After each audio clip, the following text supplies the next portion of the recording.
نحمده ونصلي على رسوله الكريم اما بعد فاعوذ بالله من الشيطان الرجيم بسم الله الرحمن الرحيم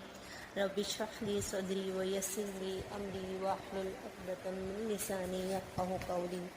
السلام علیکم ورحمۃ اللہ وبرکاتہ۔ سیرت صحابیات کے موضوع پر ہم یہ ایک سیریز اسٹارٹ کرنے جا رہے ہیں جس کا نام ہم نے صحابیات سیریز رکھا ہے، اور یہ پوسٹ ایک انٹروڈکٹری پوسٹ ہے جس کے اندر یہ بتایا جائے گا کہ صحابیات کے جو کارنامے تھے، جو ان کا کردار تھا اور ان کی سیرت تھی،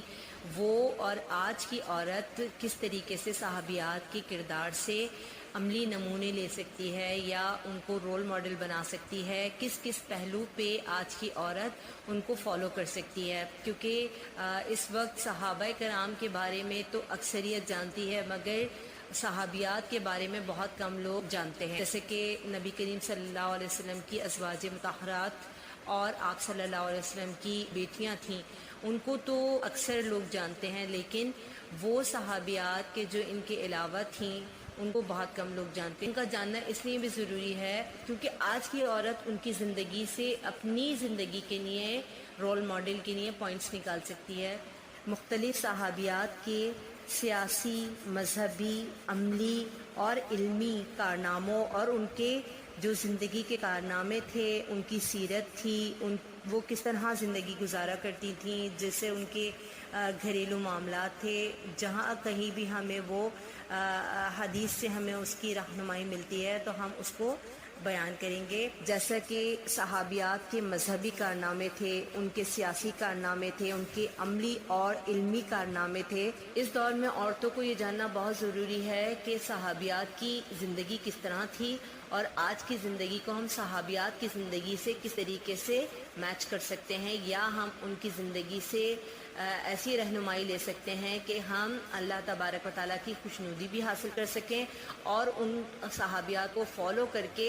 اپنی زندگی کو خوشحال کر سکیں، کیونکہ آج کی عورت سوشلی، مینٹلی اور سائیکولوجیکلی بہت زیادہ ڈسٹرب ہے۔ بہت ساری عورتیں ایسی ہیں جو کہ انزائٹی میں مبتلا ہیں کیونکہ ان کو ان کی زندگی کے جو مسائل ہیں ان کا حل انہیں نہیں ملتا، اور پھر انہیں دین بہت مشکل لگ رہا ہوتا ہے۔ تو پھر اگر ان کی زندگی میں ایسے ایکسپیرینسز سامنے لائے جائیں یا ایسی مثالیں سامنے لائی جائیں جو کہ ہمارے لیے رول ماڈل بھی ہیں، اور وہ ان کی زندگی سے ان کی زندگی کے جو ہرڈلز تھے ان کو وہ جان سکیں کہ وہ کس طریقے سے اپنی زندگی کو گزار کے گئے ہیں اور کس طرح سے انہوں نے ان ہارڈلز کو فیس کیا، ان سائیکولوجیکل، سوشل اور مینٹل جو ابیوزز تھے اور جو اس وقت کی اس دور کی جو ٹرکی سچویشن تھی اس کو وہ سمجھیں اور اس سے اپنی زندگی میں بصیرت حاصل کریں اور اپنی زندگی کے جتنے بھی انزائٹی ہے، اسٹریس ہے، ڈپریشن ہے، اس سے وہ نکلیں اور پھر ان کی زندگی سے وہ رہنمائی لے سکیں۔ صحابیہ کرام کی اگر ہم مذہبی کارناموں کی بات کریں تو بہت سی صحابیات ایسی تھیں جنہوں نے جہاد میں حصہ لیا اور بلکہ بڑھ چڑھ کر کے حصہ لیا، اور وہ بعض جگہ پہ نبی کریم صلی اللہ علیہ وسلم کے لیے کافروں سے ڈھال بھی بن گئیں، جیسے کہ غزوہ احد میں جب کافروں نے عام حملہ کر دیا اور نبی کریم صلی اللہ علیہ وسلم کے پاس ان کے جانثار بہت کم رہ گئے، تو اس وقت ایک شخص جو کہ ابن قمیہ تھا وہ ڈراتا ہوا آیا تو حضرت ام عمارہ آگے بڑھ کر کے ڈھال بن گئے، اور انہوں نے اس کے کندھے پر ایک تلوار ماری جس کی وجہ سے اس کے کندھے پر زخم آیا، لیکن کیونکہ وہ دوہری زرہ پہنے ہوا تھا اس لیے اس کے اوپر وہ حملہ کارگر نہ ہوا۔ اس طرح مسلمہ کذاب کے ساتھ جو جنگ کی گئی اس میں بھی انہوں نے بہت بہادری سے مقابلہ کیا اور اس مقابلے میں انہیں 12 زخم آئے اور ان کا ہاتھ بھی کٹ گیا۔ اسی طرح غزوہ خندق میں حضرت صفیہ جو کہ نبی کریم صلی اللہ علیہ وسلم کی پھوپھی تھیں، انہوں نے بہت بہادری سے ایک یہودی کو قتل کیا، اور یہودیوں کے حملے کے روکنے کی جو تدبیر اختیار کی وہ بہت حیرت انگیز تھی۔ اور پھر غزوہ حنین کی بات کریں تو اس میں ام سلیم نے جو خنجر نکالا اور جس طریقے سے انہوں نے لڑا تو وہ ایک مشہور بات ہے۔ جنگ یرموک جو کہ خلافت فاروقی میں ہوئی اس میں حضرت اسماء بنت ابو بکر، حضرت ام ابان، ام حکیم، خولہ، ہند اور ام المومنین حضرت جویریہ نے بہت دلیری کے ساتھ جنگ کی، اور اسما بنت یزید جو کہ انصار کے قبیلے سے تھیں، خیمے کی چوک سے 9 رومیوں کو انہوں نے قتل کیا۔ نہ صرف بری محاذوں پہ صحابیات نے جنگ کی بلکہ بحری محاذوں پر بھی صحابیات نے شرکت کی، جیسے کہ 28 ہجری میں جزیرہ قبرص پر حملہ ہوا تو حضرت ام حرام اس میں شامل ہوئے۔ میدان جنگ میں صحابیات کی اس کے علاوہ بھی بہت ساری خدمات تھیں، جیسا کہ زخمیوں کو پانی پلانا اور سپاہیوں کو پانی پلانا، مقتولوں اور زخمیوں کو اٹھا کر میدان جنگ سے لے کر کے جانا، چرخہ کاٹنا اور چرخہ کاٹ کر اس کی جو رقم آتی تھی اس کو جہاد پر لگانا، تیر اٹھا کر کے دینا، خورد و نوش کا انتظام کرنا، کھانا بنانا، قبر کھودنا، فوج کو ہمت دلانا، تمام ایسے کام تھے کہ جس میں صحابیات پیش رہتی تھیں، یعنی کہ وہ اس بات کا علم نہیں اٹھاتی تھیں کہ ہم مردوں کی شانہ بشانہ چلیں گے، عملی میدان میں وہ ان کو فالو کرتی تھیں، اٹھ کر کے مارکیٹنگ میں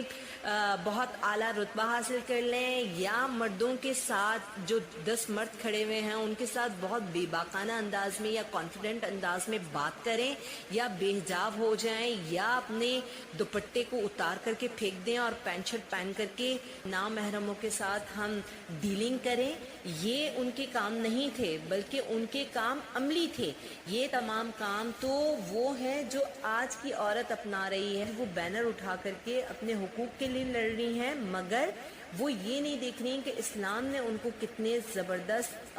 حقوق دیے، اتنے بہترین رائٹس دیے، لیکن آج جن لبرل مردوں نے ان کو بے حیا کر دیا ہے، ان کے دوپٹوں کو اتار دیا ہے اور ان کو باہر نکلنے پر مجبور کر دیا ہے، اور جو سوچ یہ رکھتے ہیں کہ عورت کی آزادی یہ ہے کہ عورت اپنا پردہ اور اپنا دوپٹہ اتار کے سڑکوں پہ نکل آئے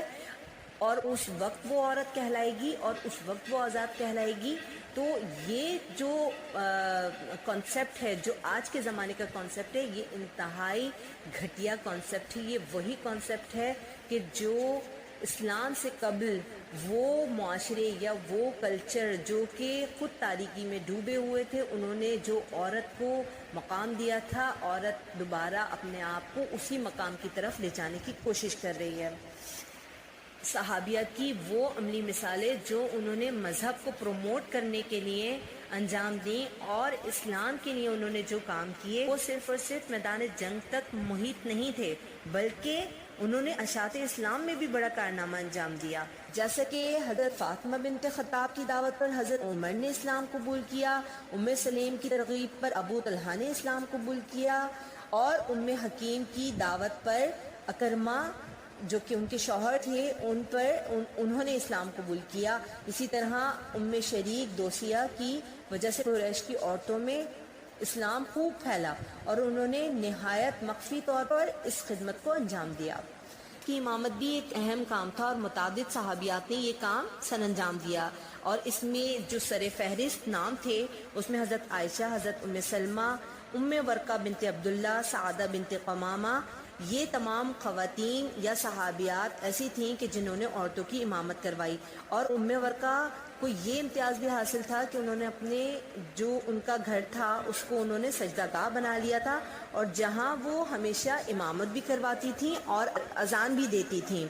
اور حضرت عائشہ، حضرت ام سلمہ اور دیگر جو صحابیات تھیں وہ عورتوں کی امامت کروایا کرتی تھیں، اور صحیح احادیث سے اور صحیح سند سے یہ بات ثابت ہے۔ انٹروڈکٹری سیشن کے نیکسٹ پارٹ میں انشاءاللہ ہم صحابیات کے عملی، علمی اور سیاسی، اس کے علاوہ ان کے گھریلو ایکسپیرینسز اور ان کی زندگی کے حالات کو ایکسپلین کریں گے، اور پھر اس کے ساتھ ساتھ ہم تمام صحابیات کی زندگی کے علیحدہ حالات کو بھی دیکھیں گے، اور پھر ان کی زندگی سے اپنی زندگی کو کمپیئر کریں گے کہ آج ہمیں ان کی زندگی سے کس طریقے سے روشنی لینی چاہیے، رہنمائی لینی چاہیے، تاکہ ہم بہترین مسلمات کی عملی مثال بن سکیں۔ سبحانک اللہم و بحمدک، نشہد ان لا الہ الا انت، نستغفرک و نتوب الیک۔ السلام علیکم ورحمۃ اللہ وبرکاتہ۔